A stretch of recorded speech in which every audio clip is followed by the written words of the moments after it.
আসসালামু আলাইকুম। কেমন আছেন সবাই? আশা করি আমার প্রিয় ভাই-বোনেরা যে যেখানে আছেন সবাই সুস্থ আছেন এবং অনেক বেশি ভালো আছেন। বরাবরের মতো আবারও নতুন একটা ভিডিও নিয়ে হাজির হয়েছি। আশা করি সবার কাছে ভালো লাগবে। তো আজ খুব ভোরবেলা লাইসার বাবার সাথে উঠে বাজারে চলে গিয়েছিলাম। তো বাজার থেকে কি নিয়ে আসলাম সেটুকু আপনার সাথে একটু শেয়ার করি।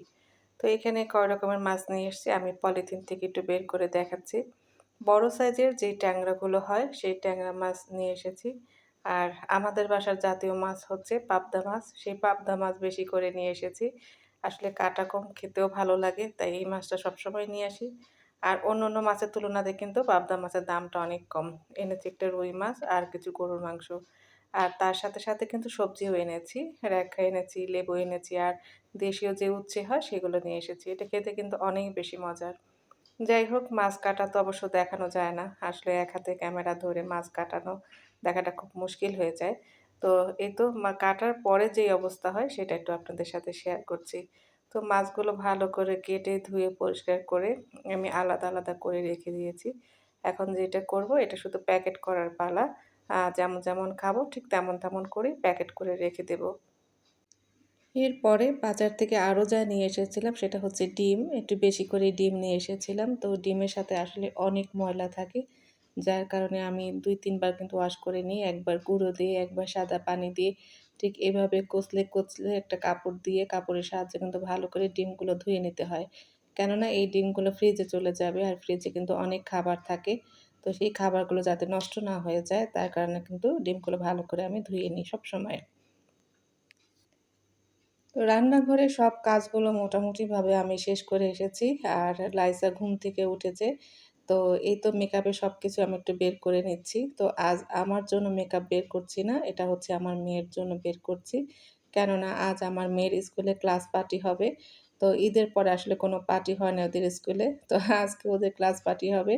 তো ম্যাডাম নাকি বলে দিয়েছে সবাইকে ঈদের মতো একটু সাজগোজ করে স্কুলে আসতে হবে। মানে ঈদের ড্রেস পরে আসতে হবে। মানে এমনটাই বলেছে। মানে স্কুলের ড্রেস না পড়লেও হবে। তো তার জন্যে মেয়েটাকে একটু সাজিয়ে গুছিয়ে দিচ্ছি আরকি। আর এই তো চুলটা খুব সুন্দর করে বেঁধে দিলাম। আসলে মনে হয় যে অনেক ডিজাইন করতে পারি। কিন্তু যখন করতে যাই তখন আর অত ডিজাইন মাথায় আসে না যে কি দিয়ে কি করব। তো যাই হোক, যেমন পেরেছি, যেমন মনে এসেছে তেমনই করে কিন্তু সাজিয়ে দিলাম। আর আমি একটা ড্রেস পছন্দ করে দিয়েছিলাম সেটা আর আমার মেয়ে পড়েনি। তো এই ড্রেসটা তার কাছে ভালো লেগেছে। এটা পরেই সে আজকে স্কুলের ক্লাস পার্টিতে যাবে। তো যাই হোক, বন্ধু-বান্ধবীদের সাথে অনেক মজা করবে আমার মেয়ে, তাই বলে কিন্তু সে অনেক খুশি। আর যেহেতু তাকে সাজিয়ে দিয়েছি তার জন্য সে আরো অনেক বেশি খুশি হয়েছে। তো রোজ কিন্তু আমার মেয়েকে আমি স্কুলে নিয়ে যাই। মানে সকালবেলা দিয়ে আসি। আর আজ অবশ্য আমি যাব না। আজকে ওর সাথে ওর বাবা যাবে। ওর বাবা স্কুলে দিয়ে আসবে। আর আমি হচ্ছে আমার ঘরের যত কাজ আছে সেগুলো সেরে নেব। তো কথা বলতে কিন্তু আমি রান্নাঘরে চলে এসেছি। রান্নাঘরে আসার পরে এখানে আমি পেঁয়াজটাকে খুব সুন্দর করে সোনালি কালার করে তার মধ্যে একটা ডিম দিয়েছি। এই ডিম দিয়ে আমি রেখা ভাজি করব। তো আমি একটু পরেই দেখিয়ে দিচ্ছি। এই দেখেন, রেখা ভাজিটা কত সুন্দর সবুজ কালারের আছে। এই ডিমের সাথে এটার সাথে সুন্দর করে ভাজি করলে খেতে যে এত মজার হয়। সবচেয়ে বড় কথা, সবুজ কালার দেখলে কিন্তু খেতেও ইচ্ছে করে, তাই না? দেখতে যেমন সুন্দর, খেতেও কিন্তু অনেক মজার হয় এই রেখা ভাজিটা। খুবই মজার। যাই হোক, ভিডিওর মাঝামাঝি অবস্থায় আমি আমার প্রিয় ভাই-বোনের কাছে একটা অনুরোধ করে দেই। সেটা হলো, আমার ভিডিও যদি আপনাদের কাছে ভালো লাগে, আশা করি অবশ্যই আমার চ্যানেলটা সাবস্ক্রাইব করে দিবেন। ছোট্ট একটা লাইক দিয়ে আমার চ্যানেলের পাশেই থাকবেন। চাইলে কিন্তু প্রিয় মানুষের সাথে শেয়ারও করে দিতে পারেন। এই তো আমি মাছ রান্না করব। পাবদা মাছ রান্না করব। তো পাবদা মাছটা হাতে মাখিয়ে রান্না করব। তাই সব মসলাগুলো টমেটোর সাথে একসাথে ভালো করে হাত দিয়ে খুব মেখে নিলাম আরকি। মাখাতে একটা পর্যায়ে যখন মনে হবে যে তেলটা আলাদা দেখা যাচ্ছে বা ছাড়া একটা অবস্থা, সেই পর্যায়ে আমি মাছগুলো দিয়ে দেব। মাছগুলো দিয়ে দেওয়ার পরে তারপরে আবারও ভালো করে কিছুক্ষণ মেখে নিতে হবে।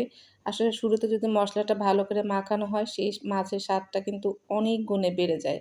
তো মসলাটা ভালো করে মাখানোর পরেই কিন্তু আমি মাছটা দিয়ে দিয়েছি। তারপরে সামান্য পরিমাণ পানি দিয়েছি।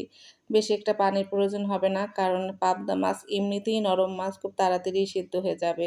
আর এই মাছটার একদম ঝোল খেতে হয় না। অল্প ঝোলেই কিন্তু রান্না হয়ে যাবে। সারাদিন অফ ক্যামেরায় অনেক কাজই করে নিয়েছি। দুপুরে খাবার-দাবার সবকিছুই শেষ করেছি। একটু বিশ্রাম নিয়ে তারপরে বিকেলের দিকে মেয়ে যখন স্কুল থেকে আসলো, তখন এই তো ছাদে চলে আসলাম। কারণ আজ রাতে মানে ভোরের দিকে বানর চলে এসেছিল। তো গাছে কিছু আমও আছে। তো দেখলাম মানে দেখতে মানে আসলাম যে কি ক্ষতি করলো আরকি ছাদের। তো অনেকদিন পর এই বানরগুলো আসলো। আর আসলে কিছু না কিছু ক্ষতি তো করেই। তো এই দেখেন আমগুলো কত সুন্দর হয়ে আছে। ছাদের থেকে আমি একদম হাত দিয়ে ধরতে পারছি, এতটাই কাছে। সত্যি কথা, এর চেয়ে শান্তির কি পৃথিবীতে আর কিছু আছে? তো এবারে কিন্তু প্রত্যেকটা গাছে অনেক মুকুল চলে এসেছিল। কিন্তু সেই অনুযায়ী কিন্তু ফল হয়নি। ফল খুবই কম হয়েছে। এই গাছটায় কয়টা আম আছে, মানে বেশ কিছু আম ধরেছে। আর অন্য গাছে খুবই কম। ২, ৩ টা ৪ টা এমন করে আম আছে। শুধু এই গাছটাই একটু বেশি আম আছে। তো যাই হোক বানর যেহেতু এসেছিল সে যে আম মানে ফেলে দিবে না তা তো হয় না। এই দেখেন বেশ কয়েকটাই কিন্তু ফেলে দিয়েছে। আরও নিচে মানে মাটিতে অনেক আম পড়েছিল। তো সেগুলো তো আর দেখানো যাচ্ছে না উপরের থেকে। তো যাই হোক আমি ওই হচ্ছে কি ছোট আমের সাথে আবার কিছু নষ্ট আমও আছে সেগুলো একটু পরিষ্কার করে দিচ্ছি। যাতে করে ভালো আমগুলো বেশি ভালো থাকতে পারে। তো যাই হোক বিকেলবেলা মেয়ের সাথে ছাদে এসেছি। বেশ কিছুক্ষণ থাকবো আরকি। আর কিছু কাজও আছে সেই কাজগুলোও করব। এই হচ্ছে আমার ড্রাগন গাছ। এটা হচ্ছে মেইন ড্রাগন গাছটা। এখানেই ছিল। পরে আমি ওই সাইডে নিয়ে আবার কিছু লাগিয়েছিলাম। সেগুলোও কিন্তু আপনাদের সাথে শেয়ার করেছি। তো আশা করি এবার ফুল আসবে, ফল আসবে। দেখা যাক কতদূর কি হয়। তো ছাদে কিন্তু হাঁটতে ভালোই লাগে। বিকেলবেলা মেয়ের সাথে প্রায় আসি আর একটু হাঁটাচলা করে যাই। আমার কাছে ছাদে থাকতে অনেক ভালো লাগে। গাছ থাকুক আর না থাক, হাঁটতে খুব ভালো লাগে। আর এখানে আমি আখ লাগিয়েছিলাম, তো অনেকগুলো লাগিয়েছিলাম। সেগুলো সবই আসলে বানরের টর্চারে শেষ হয়ে গেছে। এই একটা আখই মাত্র আছে। জানি না এটার ভবিষ্যৎ কি হবে? আমরা খেতে পারবো কিনা? আদৌ বড় হবে কিনা? কিছুই জানি না। তো যাই হোক আমি ছাদে মূলত যেই কারণে এসেছিলাম সেটা হচ্ছে একটু মাটি প্রস্তুত করে নিচ্ছি এখানে। কারণ লাইসার বাবা অনেক শাকসবজির বীজ নিয়ে এসছে, সেগুলো লাগাবো।